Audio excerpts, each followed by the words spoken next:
Glória a Deus, aleluias. Vamos, irmãos. Tem um tempo que eu não gravo vídeos, porque fiquei 8 dias passando mal. E hoje eu tô retornando a fazer mais um vídeo. Eu não sei como vai ficar, porque eu não estudei. Mas eu só dei uma lida, mais ou menos, nesses versículos que eu estarei lendo neste momento, que é João capítulo 2, versículo 19 ao 22. Amém. Jesus respondeu: destrói este santuário, e em 3 dias eu reconstruirei. Replicou os judeus: em 46 anos foi edificado este santuário, e tu em 3 dias o levantarás? Ele, porém, se referia ao santuário do seu corpo. Quando, pois, ele ressuscitou dentre os mortos, lembraram os seus discípulos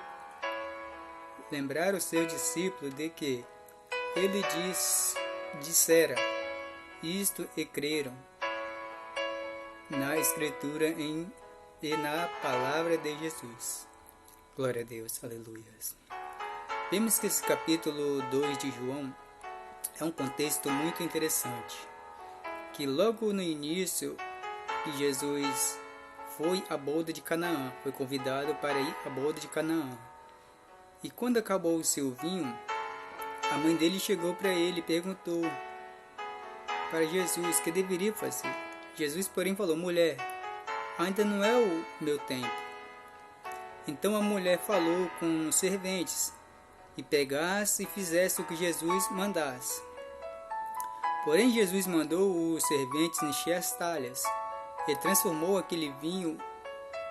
aquela água, em um vinho puro, em um vinho sublime, em um vinho que todos os mesários ou os que estavam na sala viram que o vinho era o melhor vinho que tinha de beber, e perguntou: deixares o melhor vinho para o último momento da festa? Vemos que nas festas ele serve primeiro o vinho bom, para depois servir o ruim. E vocês, porém, deixaram o vinho bom para o final. Aleluia. Vemos que o interessante é que aquelas talhas naquela época era talha de purificação. E aqueles que estavam ali na festa não sabiam o que estavam bebendo. Mas Jesus sabia, e os serventes também sabiam o que eles tinham feito, que Jesus mandou, que encheram talhas para fazer o vinho, para purificar aquele vinho, aquela água, e transformar num vinho. Assim também, irmãos, somos nós, que nós nessa noite colocamos como aquelas talhas, para que Jesus nos purificamos, para que Jesus nos encha de água e transforma a melhor coisa que Ele quer, porque Jesus tem o poder de transformar aquela água em melhor vinho. Essa água que eu estou falando não é água para ser vinho de beber, mas sim o vinho a água do Espírito Santo, que é a água do nosso Senhor Jesus. Glória a Deus. Vemos que depois ele desceu para Cafarnaum com sua mãe e seus irmãos e seus discípulos, e ficaram ali uns dias. Glória a Deus.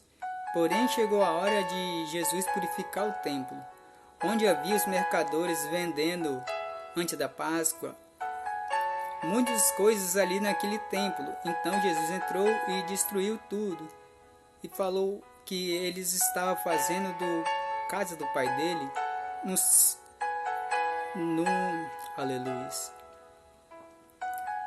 no lugar de venda aos mercadores. E por isso Jesus destruiu tudo aquilo que estava feito ali, que eles estavam fazendo. Soltou pombas, expulsou ovelhas e bois, derrubou moedas pelo chão. Porém no versículo 19 é onde que Jesus fala, e respondeu Jesus lhes: destrói esse templo e em 3 dias eu reconstituirei. Jesus falou que para ele destruir o templo. Mas não falou que era o templo de paredes, não falou que era aquele templo de 4 paredes. Porque se eles destruíssem o templo que ele estava falando do próprio corpo dele. Que era o corpo dele espiritualmente que ele estava falando. Porque ele ia morrer e 3 dias ressuscitar. Porém, aqueles que estavam ali, os republicanos e os judeus, não acreditaram. Porque achavam que Jesus estava falando que era do templo cimento, que é o templo pedra, que é o templo de 4 paredes. Mas porém Jesus estava falando do seu corpo. Aleluia. E mesmo assim eles falaram ainda. No versículo 20, replicaram os judeus: em 46 dias foi edificado esse santuário, e tu em 3 dias levantarás? Porém eles achavam que Jesus sozinho ia levantar aquele templo em 3 dias. Mas como eu disse, Jesus não estava falando daquele templo. Jesus estava falando do templo que é o corpo dele, que ele morreria e ressuscitava. Quando ele foi crucificado na terra de Gólgota, que rasgou o seu véu de cima a baixo, deu livre acesso para aquele que crê em Jesus ser salvo e não ter mais pecado, porque Jesus comprou-nos com seu sangue carmesim, que era para nós ter livre acesso a Deus. Vemos também que em Ezequiel, quando Nabucodonosor invade Israel, ali a Arca da Aliança é sumida, é destruída. Porém, aquele povo de Israel achou que a Arca da Aliança não passaria mais a existir, que Deus não estaria mais com ele.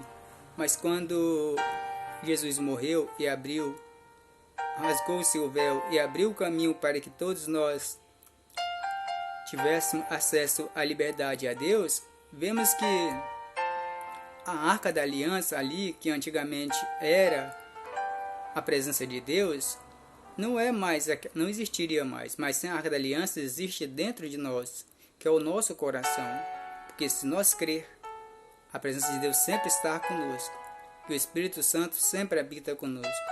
Basta você se santificar dia após dia e fazer a vontade de Deus. Amém?